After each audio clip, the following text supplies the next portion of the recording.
And welcome to Local Edition on Time Warner Cable. I'm Steve Swatt with the Sacramento Report. In the next few minutes, we're going to talk about covered California, especially as it pertains to uninsured Latinos in the state of California. My guest this segment is Senator Ron Calderon of Montebello. Thank you very much for being with us. Thank you for having me. So at the end of last year, nearly 500,000 uninsured Californians signed up for covered California. The goal is to get 1 million, 1.3 million by the end of the enrollment period, which is End of March. But for some reason, only 20% of the enrollees are Latinos, which seems to be there's a problem here. Yeah, there's a real disappointment there because about 46% of the 2.6 million insurable people in California that qualify for what's called the supplemental help. Of all that, 46% are Latinos and only 20% enrolled now. So what's wrong?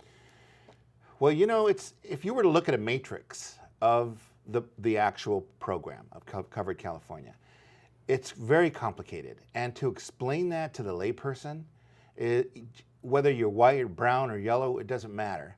It's hard to understand. So outreach has been a very important factor. And the Latino community takes a little longer because there's some trust issues. It's all about relationships with community leaders and things like that. It's just a cultural thing. So it's taking a little longer. So not enough Spanish-speaking translators, perhaps? Is Perhaps. that part of it? That's part of it. That's why the Latino Caucus has gotten involved. We believe that we can strengthen the success of the program by using our offices within those Latino communities. And so members of the Latino Caucus are trying to have what, town halls or community More meetings? town halls. I've had several. I've already had 4 myself.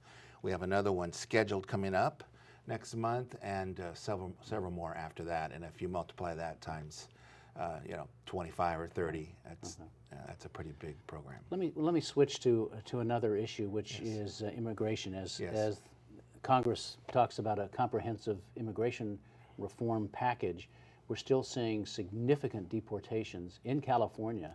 Every year. Of parents of California-born or U.S.-born children, but the parents are still getting deported. Correct. And that's primarily sort of in a waiting pattern, waiting for immigration reform to happen, but might not be in effect. Right. Well, there's 400,000 deportations a year now, which is the maximum amount allowed under the program that's run by the Department of Homeland Security.